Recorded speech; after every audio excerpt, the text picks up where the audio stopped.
ॐ ज्ञानतिमिरान्धस्य ज्ञानञ्जनशलाकया चक्षुरुन्मिलितं येन तस्मै श्रीगुरुवे नमः।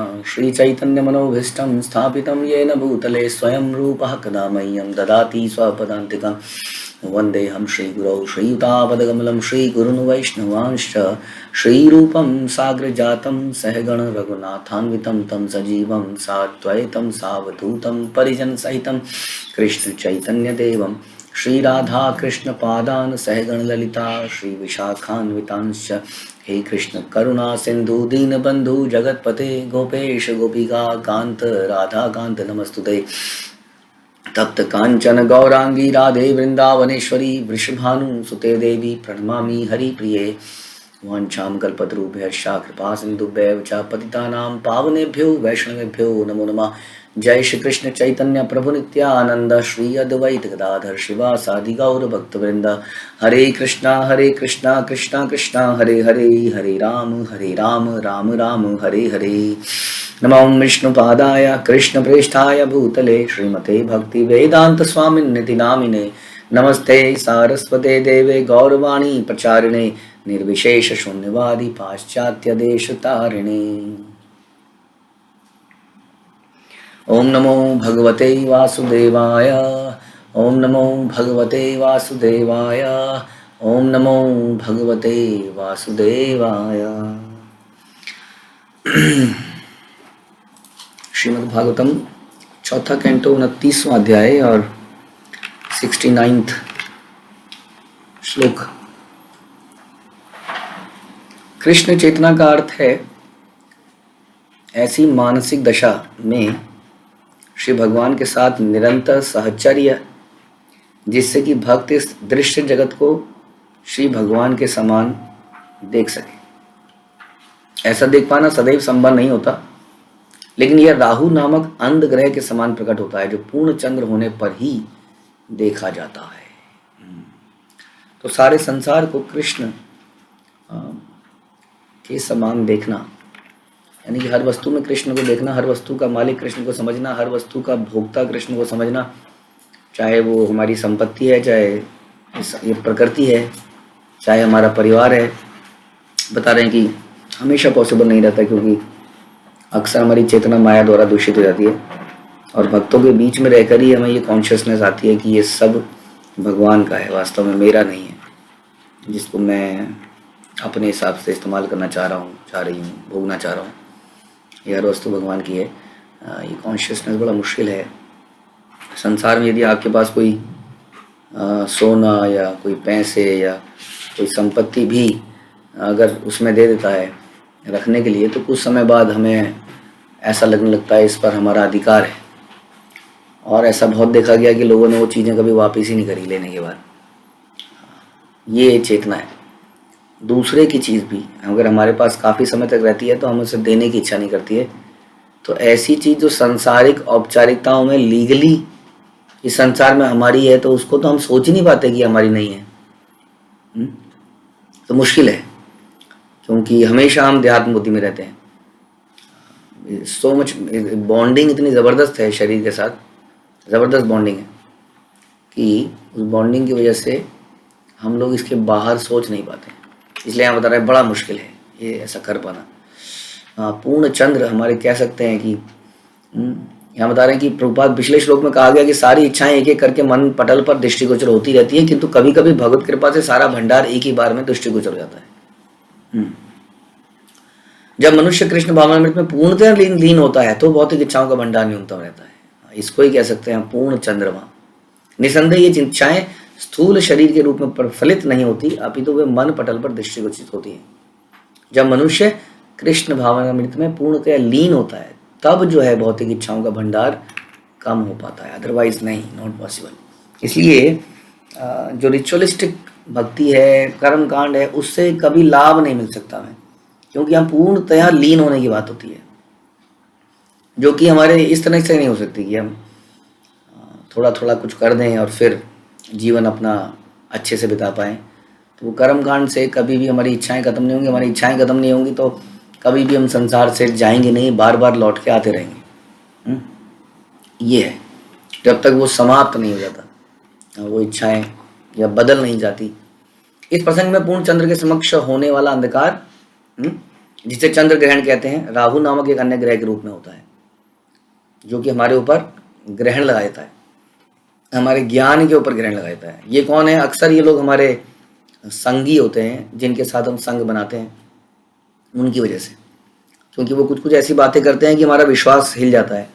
बड़ी मुश्किल से भक्त लोग डेली कथा में करते करते करते करते कुछ विश्वास के लेवल पे आते हैं। एक बार हम किसी बाहर के व्यक्ति से मिलते हैं, हाँ, वो सारा का सारा चेतना फिर नीचे आ जाती है। आज से ऐसा आपने देखा होगा होते हुए। हाँ, या कई बार ऐसा संग नहीं है तो आजकल टीवी और यूट्यूब और मोबाइल भी एक बहुत बड़ा संग है, उसके संग में भी बहुत देर तक रहते रहते हमारी चेतना दूषित रहती है। तो इस प्रकार से ये राहु है हमारे जीवन में। हाँ, कृष्ण के अलावा जो भी चर्चाएं हो रही हैं वो राहु की तरह हैं। वो थोड़ी देर में आप देखेंगे कि आपकी चेतना बदल गई, आपके विचार बदल गए, अनेक अजीब तरह की इच्छाएं आ गई और उसको निकालना बड़ा मुश्किल हो रहा है। अब हमें बड़ा प्रार्थना कर रहे हैं, लेकिन वो घर घुस गई है अब अंदर, क्योंकि हमने उसको अंदर आने दिया। हाँ, ऐसा कहते हैं कि it should be like a filter. हमारे घर में प्यूरिफिकेशन के लिए RO सिस्टम होता है, हाँ, उसमें फ़िल्टर लगे होते हैं, या प्यूरीफायर होता है उसमें फ़िल्टर लगे होते हैं। अगर उसका फ़िल्टर कंटिन्यूस फ़िल्टर ना करे वो इनफ्लोइंग वाटर के ऊपर, तो वाटर कंटामिनेटेड वाटर हमारे शरीर में चला जाता है और फिर वो अनेक बीमारियां करता है। वो निकलती नहीं ना, जानते कितनी मुश्किल होती है बीमारी को निकालना। इसलिए prevention is the best cure कहते हैं। क्या होने के बाद उसको ठीक करना बड़ा मुश्किल है, लेकिन prevention is the best cure. वो प्रिवेंशन यही है, जैसे वाटर प्यूरीफायर हमेशा फ़िल्टर उसका इनफ्लो वाटर पे फ़िल्टर करता है, उसी तरह हमारे अंदर हमें अपने बुद्धि से, शास्त्रों द्वारा दी गई बुद्धि से, गुरु साधु द्वारा दी गई बुद्धि से निरंतर एक फ़िल्टर लगाना चाहिए अपने इनकमिंग विचारों के ऊपर। यदि हमने वो फ़िल्टर छोड़ दिया, रिलैक्स कर दिया, तो वो गंदा पानी शरीर में आएगा विचारों के माध्यम से, गंदे विचार, और फिर वो बीमारी पैदा करेंगे, फिर वो निकलता नहीं है। आपने देखा होगा, उसके लिए बड़ी मुश्किल हो जाती है। वो हमारे अंदर गंदे विचार आ रहे हैं, क्या करें? करें कुछ नहीं, गंदे विचार इसलिए आ रहे हैं क्योंकि हमने कहीं ना कहीं रिलैक्स किया, कुछ चीज़ों को अलाउ कर दिया अपने जीवन में होना, देखना, संग करना। तो ये बता रहे हैं, ये राहु की तरह है। वैदिक ज्योतिर्विज्ञान के अनुसार यद्यपि राहु ग्रह अदृश्य है, किंतु इसे ग्रह के रूप में स्वीकार किया जाता है। कभी कभी यह ग्रह पूर्णमासी की रात्रि में दिखता है, तब ये चंद्रमा की कक्षा के निकट प्रतीत होता है। आधुनिक चंद्र यात्रियों की विफलता का कारण यही राहु ग्रह हो सकता है। अर्थात जो लोग चंद्रमा की यात्रा पर जाने वाले हैं वे संभवतः इस अदृश्य राहु ग्रह की यात्रा करते हैं। वे चंद्रमा तक ना जाकर राहु ग्रह से ही वापस निकल आते हैं। इस संदर्भ के अतिरिक्त बात यह है कि जीव में भौतिक सुख भोग की अनंत इच्छाएं रहती हैं और इसे एक स्थूल शरीर से अन्य शरीर में तब तक देहांतर करना पड़ता है जब तक उसकी इच्छाओं का अंत नहीं रहता। बड़ा कितना मुश्किल है। और ये शरीर ही सारी फसाद की जड़ है। इस शरीर से ही सारी मन बुद्धि अहंकार, इससे ही सारे कष्ट होते हैं, आध्यात्मिक, आदि भौतिक, आदि दैविक। फिर शरीर में अनेक कष्ट हैं। तो अभी हमने डिस्कस किया कि इच्छाएं कब तक रहती हैं, जब तक हमारा संग ऐसे लोगों से बना रहता है, क्योंकि हमारी कृष्ण भावनामृत की गोली पुरानी बीमारी को तो ठीक कर रही है, लेकिन हम नई बीमारी आने दे रहे हैं। तो ये है जिसमें हमने बोला हमारे संबंधी, हमारे सगे, हमारे मित्र लोग, इवन ऑफिस के अंदर हम लोग काम से काम रखें तो काम पैदा ना हो, क्योंकि हम काम से काम नहीं रखते। हम कुछ मज़े ले लेते हैं, कुछ जोक्स में, कुछ बातों में, तो हमारे अंदर काम आ जाता है, वहाँ से आता है। नहीं तो फिर हमारे कंप्यूटर में से बैठ के आता है, जिसमें हम जब भी अकेले बैठे होते हैं, कोई आसपास नहीं होता, तो एक उंगली, एक क्लिक से हमें क्या क्या नहीं दिख सकता। हम उसको अलाउ करते हैं, उस गंदगी को अपने अंदर आने के लिए अलाउ करते हैं। उसी तरह मोबाइल से अलाउ करते हैं। तो ये संग आजकल कई तरह का हो गया है। हाँ, कई बार हम लिटरेचर पढ़ते हैं, घटिया लिटरेचर। हम कई बार न्यूज़पेपर पढ़ते हैं जिसमें घटिया न्यूज़ होती हैं। ये सारी चीज़ें हैं, ये संग है। ये अलग अलग तरीक़ों से, आजकल तो इतने तरीके हैं माइंड को पॉल्यूट करने के। रास्ते में चलते हुए सारे पिक्चरों के पोस्टर देख रहे हैं, कुछ एडवर्टीजमेंट भी देख रहे हैं। कई लोग कहते हैं प्रभु जी हम बच्चे को बड़े अच्छी कृष्ण भावना में चीज़ें दिखाते हैं यूट्यूब पे, नो प्रॉब्लम, लेकिन आप जानते नहीं है थोड़ी थोड़ी देर में उसमें एडवर्टीजमेंट्स आते हैं, और कैसे कैसे एडवर्टीजमेंट नहीं आते। इसलिए ये सब चीज़ें खतरनाक हैं।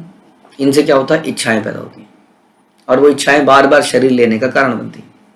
जब तक जीव कृष्ण भावना में स्वीकार नहीं करता, कोई भी जीव जन्म मृत्यु के चक्र से बच नहीं सकता।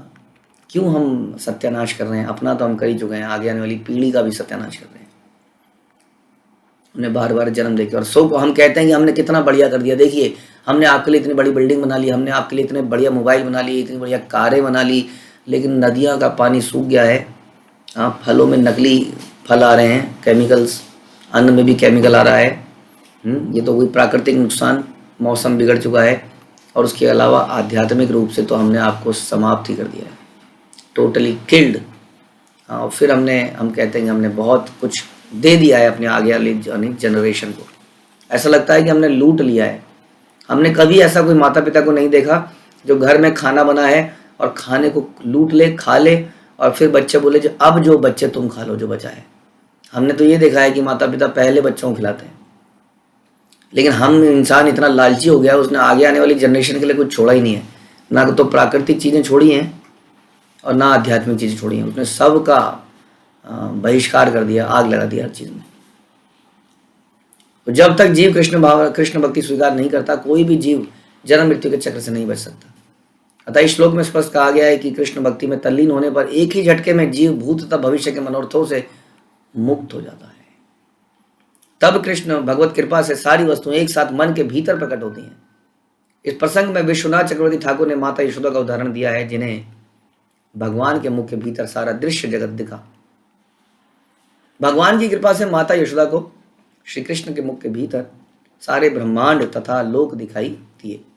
और इसी प्रकार कृष्ण भक्त एक साथ अपनी सुप्त इच्छाओं को देख सकता है। बाहर आके देखिए, अगर आपको खुद को ऑब्जर्व करना है तो खुद से बाहर आना पड़ेगा। जैसे यशोदा माँ ने जब भगवान के मुंह में देखा तो उन्होंने अपने आप को भी उनके अंदर देखा। तब रियलाइज होता है, ओह मैं, ये इल्यूजन है जिसमें हम हैं, या जो हम देख रहे हैं वो इल्यूजन है। शास्त्र कहते हैं ये जो आध्यात्मिक जगत है ये रियल है और ये इल्यूजन है जो हम, जहाँ पर हम हैं। कभी कभी हमें उस आध्यात्मिक जगत के दर्शन करा दिए जाते हैं भगवान द्वारा, शास्त्रों द्वारा, तो हमें वो इल्यूजन लगता है। कई लोग कहते हैं ये तो कहानियाँ हैं, इल्यूजन है। कहानियाँ हैं तो क्या मृत्यु कहानी है आपकी? आपका बुढ़ापा कहानी है? चारों तरफ लोग मर रहे हैं, ये कहानी है क्या? कोई सीरियस मैटर पे डिस्कशन हो रहा है, कोई मजाक थोड़ी हो रहा है, गुड्डे गुड़ी की कहानी थोड़ी हो रही है। कहानी तो वो है जो आप पिक्चरों में देखते हैं, सीरियल्स में देखते हैं। हम तो रियलिटी से अवगत करा रहे हैं जो कि नित्य हो रहा है हमारे आसपास। तो इसलिए अपने आप से अलग हट के जब देखेंगे तभी अपने आप को ऑब्जर्व कर पाएंगे। अक्सर हमने देखा है किसी व्यक्ति को ये साबित करना कि गलती तुम्हारी थी बड़ा मुश्किल हो जाता है। कुछ भी हो जाए उसके दिमाग से ये नहीं जाता है कि गलती हमारी थी, क्योंकि वो अपने आप को अपने से पृथक देख नहीं पाता है ना। जैसे कहते हैं ना कि हमारी पीठ पे क्या लगा है हमें पता नहीं चलता है, उसी तरह से बाहर से देखा जा सकता है। तो अलग होने का क्या मतलब है? अलग होने का मतलब है कि जब हम आत्मा के लेवल पर विचार करने लगें कि I am not this body, ये विचार मेरे नहीं है, ये जो इस शरीर के अंदर ये जो विचार आ रहे हैं ना, ये मेरे नहीं है, मैं इसमें फंसा हुआ हूँ। अब बाहर से देखा जाए कि मैं एक आत्मा हूँ, भगवान का अंश हूँ, और फिर ये जो व्यक्ति है जो मैं समझता हूँ कि मैं हूँ, ये कर क्या रहा है, इसकी इच्छाएं क्या हैं, इसके विचार क्या हैं, क्या ये सही है?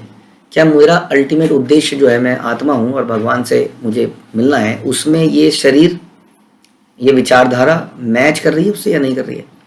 And then we start rejecting our thoughts. जो व्यक्ति अपने थॉट्स को रिजेक्ट कर दे वो समझ लिया एलिवेट हो चुका है, राइट। जो अपनी इच्छाओं को रिजेक्ट कर पाए, नहीं this is wrong, this is created by mind, जो ऐसा कर पाए समझ लीजिए वो बहुत ही अब एलिवेट हो चुका है, बाहर से देख पा रहा है। यह सुविधा विशेषतः भक्त को प्रदान की जाती है जिससे भगवान के धाम जाने का रास्ता साफ हो जाए। भगवान की भक्ति करने पर भगवान ये रियलाइजेशन कराते हैं। कई बार खुद के थ्रू नहीं हो पाता, हम बाहर से नहीं देख पाते, तो गुरु या सीनियर वैष्णव हमें हमारा आईना दिखाते हैं। कष्ट होता है, ऑपरेशन होते हुए कष्ट होता है, आईना देखते हैं जब बड़ा दुख होता है। अगेन क्यों दुख होता है? क्योंकि हम अपने आप को शरीर से रिलेटेड मानते हैं, ये मानते हैं। इसलिए जब कोई हमारा ऑपरेशन करता है इस प्रकार से हमारा आईना दिखा के, तो बड़ा सी दर्द सा होता है, महसूस होता है। कई सारे विद्रोह के भावनाएं भी आती हैं, मेरे साथ ही क्यों, मुझे ही क्यों, ये क्यों, वो क्यों। ये सारी समझ लीजिए हमारे अंदर ये समस्याएं हैं। यही लक्षण है कि हम अभी अपवित्र हैं। यहाँ पर इसकी व्याख्या की गई है कि जिन वस्तुओं का अनुभव हमें इस जीवन में नहीं होता उन्हें भी हमें क्यों देखते हैं? जो कुछ हम देखते हैं वह स्थूल देह की भावी अभिव्यक्ति होती है। या पहले से ही मन पटल पर संचित होता है? क्योंकि कृष्ण भक्त को भावी स्थूल देह धारण नहीं करनी पड़ती, अतः उसकी अंकित इच्छाओं की पूर्ति स्वप्न में हो जाती है। प्रभुपाद कह रहे हैं कुछ रिएक्शन है हमें मिलने हैं, राइट? हमारी इच्छाएं हैं, माना हमारी कुछ इच्छाएं कि हम कहीं उड़ते, कहीं अलग अलग देशों में जाते। अब कृष्ण भावनामृत में आने से उसके लिए हमने भरसक प्रयत्न किए विदेशों में जाने के लिए, लेकिन फिर हम भक्ति में आ गए। लेकिन बहुत सारे प्रयत्न हो चुके थे, उसके कुछ फल मिलने वाले थे, विदेशों में जाना था, हम जिंदगी को बर्बाद करना था, लेकिन बीच में भक्त बन गए। अब क्या होगा उन इच्छाओं का, उसका फल का जो मिलने वाले थे। तो प्रभुपाद कह रहे हैं वो फल अब डायरेक्टली तो मिल नहीं सकते, क्योंकि भक्ति में आ गए तो सपन के माध्यम से भगवान देखिए उस रिएक्शन को समाप्त कर देते हैं। इसलिए भक्तों को ज़्यादा घबराना नहीं, प्रभु जी आज मैंने ऐसा सपना देखा। कोई बात नहीं, देखा तो क्या हो गया फिर? आज मैंने ये देखा, आज मैंने, कोई दिक्कत नहीं है। ये हमारी कुछ इच्छाएं जो हैं भगवान स्वप्न के थ्रू कुछ कुछ करके उसको समाप्त कर रहे हैं। कितने दयालु हैं। इसलिए कभी कभी हमें स्वप्न में ऐसी वस्तु दिखती हैं जिनका अनुभव नहीं हुआ करता। अगला श्लोक में बता रहे हैं कि जब तक बुद्धि, मन, इंद्रियों, विषयों तथा गुणों के प्रतिफलों से बना हुआ सूक्ष्म भौतिक शरीर रहता है, तब तक मिथ्या अहंकार और स्थूल शरीर भी रहे आते हैं। जब तक हमने इसको चिपका रखा है, स्थूल शरीर को, मन, बुद्धि। और देखिए अगर आप ध्यान से देखेंगे तो ये स्थूल शरीर कुछ नहीं है, ये कुछ विचारों का समूह है। हाँ, दिखता तो है नहीं है, एक प्रकार के विचारों का समूह है।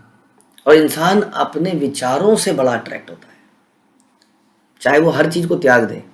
देखते हैं कि कई लोग ऐसे होते हैं, कई तो ग्रॉस लेवल पे हैं, एकदम ग्रॉस लेवल पे लोग हैं। एक बहुत अच्छा हम सुनते हैं कि किस प्रकार से मनुष्य जो है वो अक्सर ग्रॉस स्थूल लेवल पे होता है। हाँ, लेकिन स्थूल के ऊपर उसके बाद एक सूक्ष्म शरीर भी है, जो भी हमने डिस्कस किया। लेकिन जानवरों के अंदर ये इतना उन्नत नहीं होता। इसलिए आप देखेंगे जानवरों की नीड्स, इच्छाएं जो अभी हम डिस्कस कर रहे हैं, शारीरिक इच्छाएं पूरा होते ही जानवरों को शेयर करने में कोई दिक्कत नहीं। यदि कोई जानवर कुछ खा रहा है और खाते खाते उसका पेट भर जाता है, तो जानवर उस वस्तु को वहीं छोड़ के चला जाएगा। आप देखना, ये क्योंकि वो उनकी आवश्यकताएं शरीर की है, और शरीर की इच्छाओं की एक लिमिट है, लेकिन मन की इच्छाओं की कोई लिमिट नहीं है। और मनुष्य मन से बहुत इच्छाएं करता है। इसलिए शारीरिक आवश्यकताओं की पूर्ति होने के बाद भी मनुष्य शेयर नहीं कर सकता, क्योंकि उसकी मन में अनंत इच्छाएं है, ग्रीड है। इसलिए वो बटोरना चाहता है, इकट्ठा करना चाहता है। That is the problem. इसलिए बता रहे हैं यहाँ पर कि ये सूक्ष्म शरीर जब तक रहता है तब तक उसको ग्रॉस बॉडी भी मिलती जाती है। तो मन, बुद्धि, अहंकार से निर्मित सूक्ष्म शरीर में इच्छाओं की पूर्ति क्षिति, जल, पावक, गगन, समीर से बने स्थूल शरीर के बिना पूरी नहीं हो सकती। मन को एक मैकेनिज्म चाहिए जिससे वो कुछ करे, इच्छाओं की पूर्ति करे। जब स्थूल शरीर प्रकट नहीं होता तो जीव वस्तुतः गुणों के अनुसार कार्य नहीं कर सकता। इस श्लोक में स्पष्ट बताया गया है कि मन तथा बुद्धि की सूक्ष्म क्रियाएं जीव के सूक्ष्म शरीर के सुखों और दुखों के कारण चलती रहती है। भौतिक पहचान की चेतना, मैं और मेरा, तब भी बनी रहती है, क्योंकि ऐसी चेतना अनादिकाल से चली आ रही है। किंतु यदि कोई कृष्ण चेतना की समझ होने से आध्यात्मिक जगत में पहुंच जाता है, तो स्थूल तथा सूक्ष्म शरीर के कार्य तथा कारण आत्मा को नहीं सताते। तो बता दें कि इसके बारे, साइंस के बारे में, कि हम समझें कि हमारा मन एक अलग वस्तु है। हमारे अंदर जो इच्छाएं आ रही हैं वो मेरी इच्छाएं नहीं है, ये समझना पड़ेगा। मेरी एक ही इच्छा रह गई है बस, बेटा हाँ एक बार तू मुझे वहाँ पे ये दिला दे, एक बार तू मुझे ये करा दे। ऐसा होता है ना कई बार, एक ही इच्छा रह गई। वो कहता है मेरी अंतिम इच्छा क्या है, मेरा ये है, मेरा वो है। कई बार देवी देवता पूछते हैं बताओ तुम्हारी इच्छा क्या है, तो हम बोलते हैं हमारी इच्छा ये है, हमें ये दिला दो, हमें ये दिला दो। तो इस प्रकार से भक्तों की इच्छा कुछ और होती है।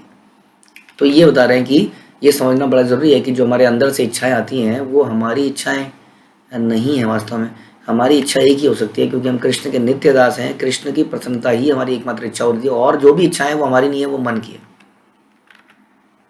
जब जीव गाढ़ निद्रा, मूर्छा, किसी क्षति से उत्पन्न अत्याधिक आघात, मृत्यु या प्रखर ज्वर की अवस्था में रहता है, तो प्राण वायु का संचरण रुक जाता है।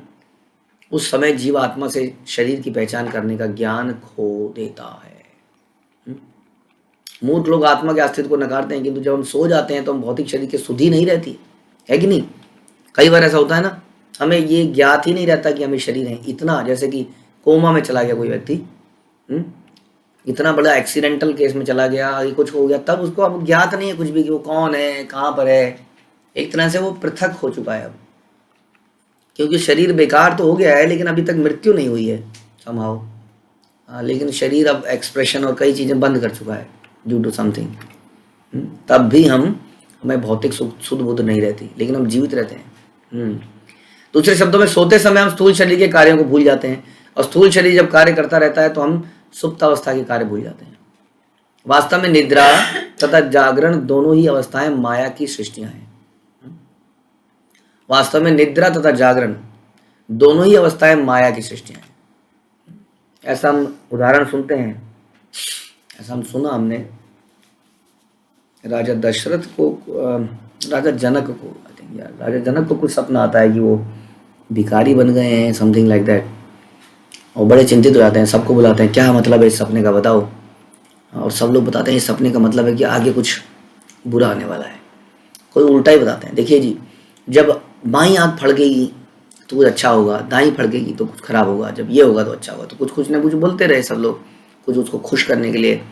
हाँ, तो अंत में बताते हैं अष्टावक्र उनके पास आए और अष्टावक्र ने बोला कि राजन, तुम्हारा दिमाग, आप समझ नहीं पा रहे हैं चीज़ों को ठीक तरीके से।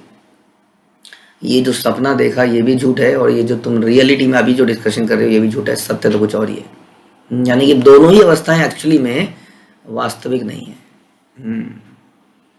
जीव का ना तो सुप्तावस्था के कार्यों से, ना ही जागृत अवस्था के कार्यों से कोई संबंध है ही नहीं कोई संबंध। जब मनुष्य प्रगाढ़ निद्रा या मूर्छावस्था में होता है तो उसे स्थूल शरीर की सुधि नहीं रहती, तो सूक्ष्म शरीर से कार्य करता है, लेकिन वो सूक्ष्म शरीर भी नहीं है। इसी प्रकार क्लोरोफॉर्म या एनेस्थीसिया हम देते हैं, हाँ, और व्यक्ति पड़ जाता है, वो स्थूल शरीर से उसका कनेक्शन समाप्त हो जाता है ना। अब देखिए, स्थूल शरीर से कनेक्शन समाप्त होते ही स्थूल शरीर को काटा जा रहा है, लेकिन उसको दर्द का एहसास नहीं हो रहा। इसका मतलब ये जो हमारे अंदर दुख और सुख की चेतना है, ये इस संसार के अंदर ये हमारा मन पैदा करता है ना। इसलिए कहते हैं वास्तविकता में कोई चीज सुख है ही नहीं और कोई चीज दुख ही नहीं है। अवंती ब्राह्मण श्रीमद् भागवत में इस बात को बोलते हैं, जब उनका सब कुछ लुट जाता है। अवंती ब्राह्मण एक ऐसे व्यक्ति थे जो अपने धन को, अपनी चीज़ों को यूज ही नहीं करते थे, पड़ा रहता था सब कुछ, और धीरे धीरे उनके घर वालों ने, उनके बच्चों ने सब लूट लिया, खसूट लिया, दुखी हो गए, सड़क पर आ गए, और फिर उनको रियलाइजेशन होती है, और तब वो कहते हैं ये सुख दुख तो कोई संसार में दुख है ही नहीं वास्तव में, बताते हैं। हाँ, ये तो मन की अवस्था है कि किस चीज़ को कैसे लेता है। हमारे जीवन में बहुत बड़ा, जैसे नारद मुनि के जीवन में उनकी माता की मृत्यु हो गई और वो उसको ले रहे हैं, इट्स ये भगवान का किया हुआ है, बहुत अच्छा है, नाउ आई एम फ्री। ऐसा नहीं है जब माता जिंदा थी तो उनकी केयर नहीं करते थे। जब माता जिंदा थी तो सोचते थे मैं वैष्णव की सेवा कर रहा हूँ, जब चली गई तो सोचा भगवान की कृपा है, नाउ आई एम फ्री। अब कैसे हम उसको लेते हैं इस चीज़ के ऊपर है। और लेकिन संसार वाले हमें कंफ्यूज कर देते हैं, हो नारद मुनि आप रो नहीं रहे, हाँ,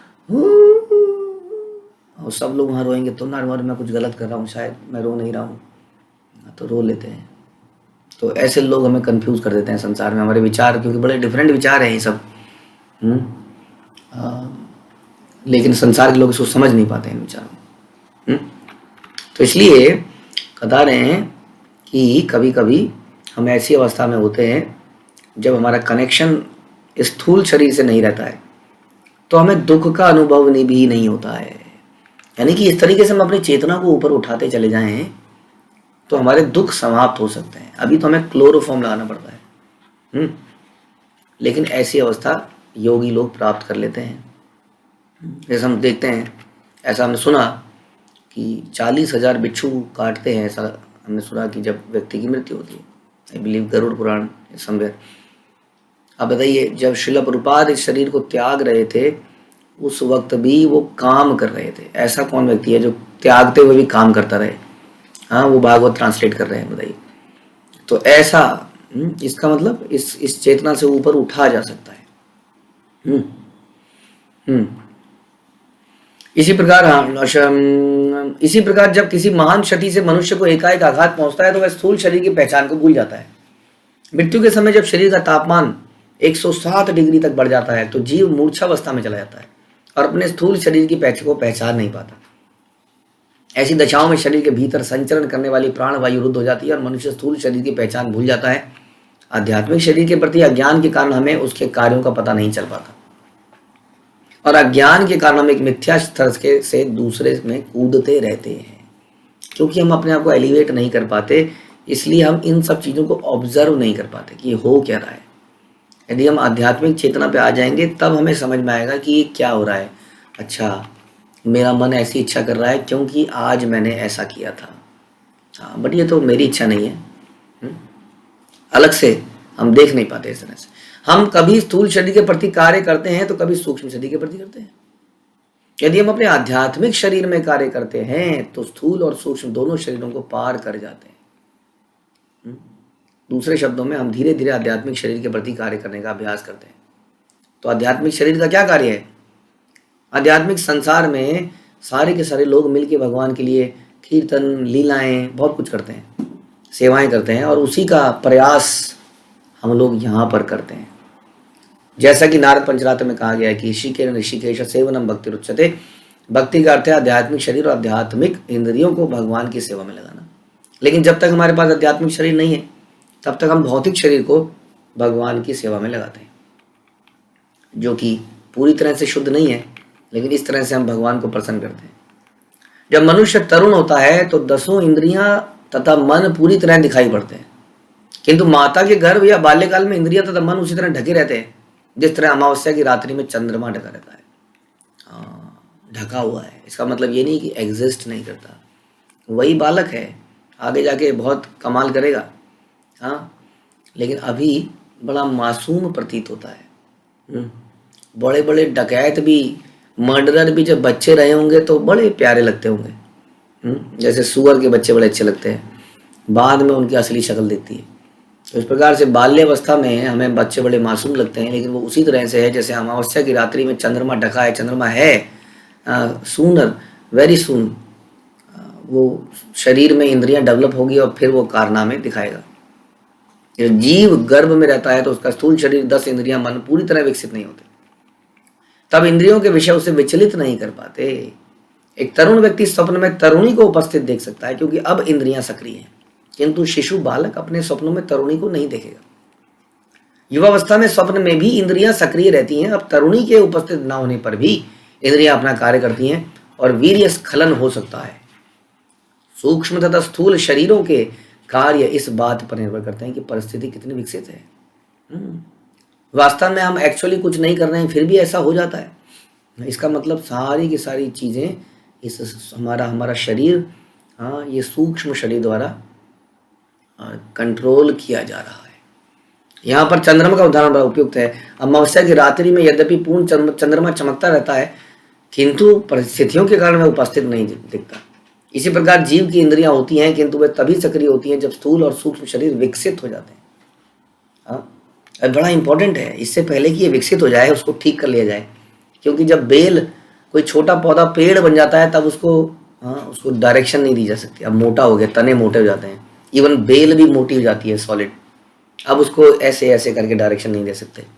अब स्थूल शरीर जब विकसित हो गया, अब उसने अनेक अनेक इच्छाएं पैदा कर ली अपने अंदर, क्योंकि बचपन में हमने उसको आध्यात्मिक डायरेक्शन नहीं दी, खुला छोड़ दिया।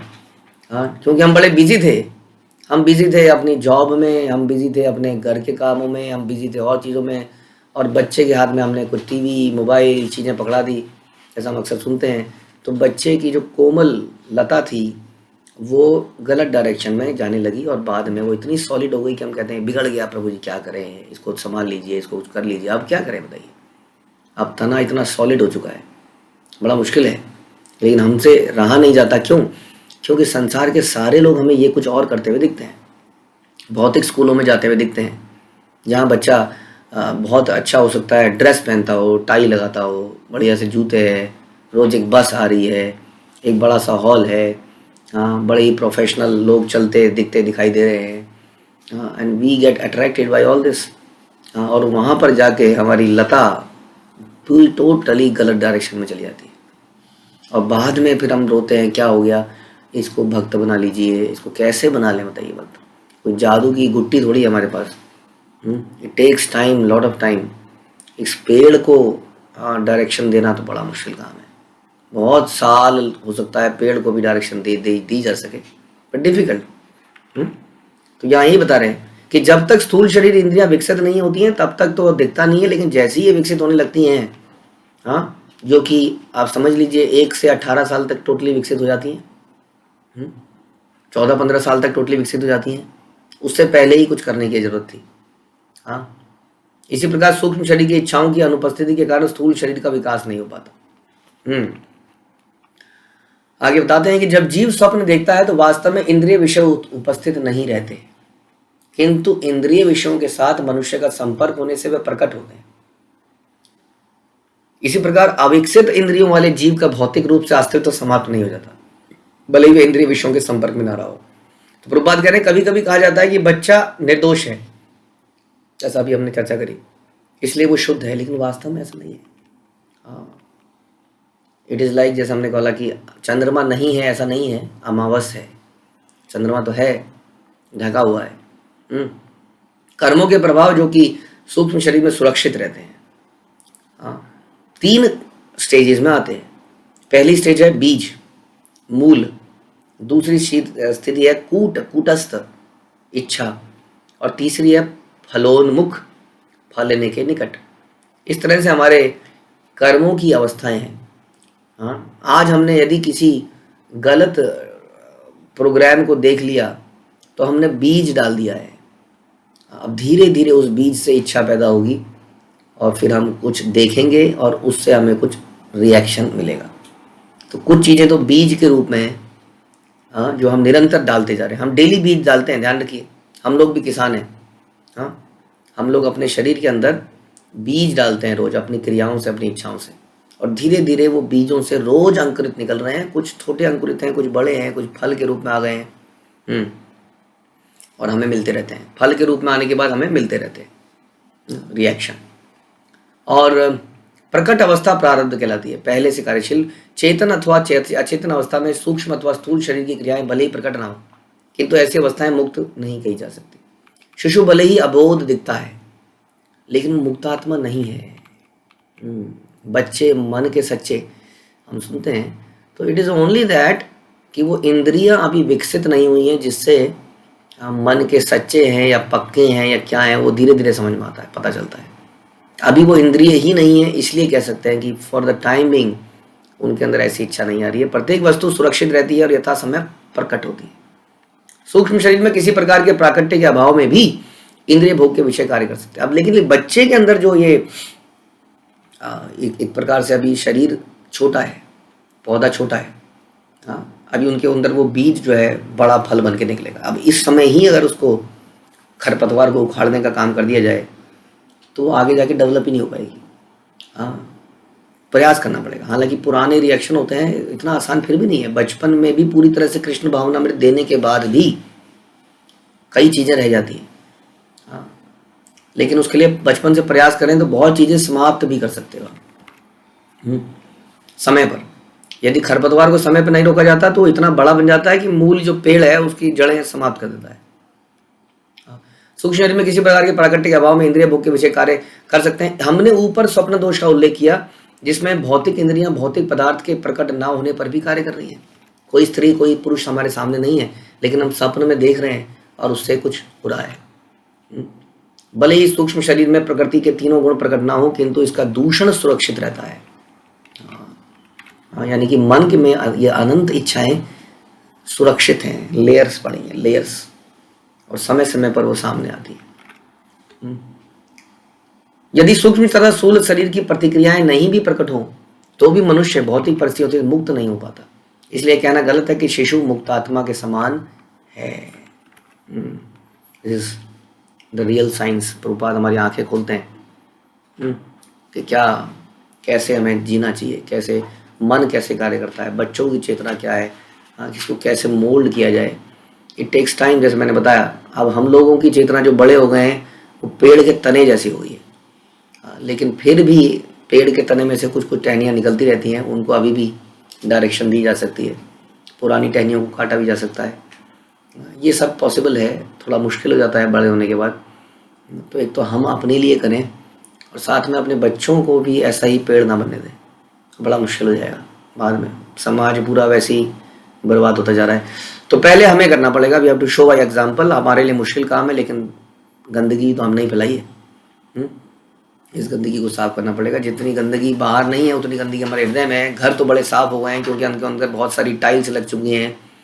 हाँ, आप विदेशों में जाते हैं तो धूल का एक कण नहीं दिखता, आपको मालूम है। यहाँ तो फिर भी सड़कों के किनारे धूल है, उस सड़कों के किनारे भी पत्थर और पता नहीं क्या क्या लगा देते हैं, एक कण नहीं। आपकी कमीज सवेरे जाओगे, वाइट कमीज 4 दिन पहनोगे तो वाइट ही रहेगी, लेकिन फिर भी मनों में अनंत गंदगी है, क्योंकि उन्होंने इच्छाओं को बहुत फैला लिया है। और उससे जो गंदगी है ग्रॉस लेवल पे दिखती है। हाँ, कई बार गंदगी ना कारपेट में दिखती नहीं है, कारपेट साफ दिखता है ना हमेशा, लेकिन कारपेट के नीचे बहुत गंदगी होती है। उसी तरह से हमने सब चीज़ों को चमका तो दिया है, लेकिन अंडरग्राउंड बहुत कुछ गंदगी है, जो कि जिसके लक्षण दिखते हैं प्राकृतिक आपदाओं से भी, और हमारी इच्छाओं से। तो इसके से निपटने का जिम्मेदारी हमारे ऊपर है, ध्यान रखिए। वी हैव टू, हमने आज डिस्कस किया, we have to apply filter, continuous filter हो जो गंदगी को अंदर ही नहीं आने दे, क्योंकि एक बार गंदगी अंदर आ गई, हाँ, तो पानी हमने पी लिया और वो हमारे अंदर बीमारी पैदा करेगा। हरे कृष्णा। श्रील प्रभुपाद की जय। ग्रंथराज श्रीमद् भागवतम की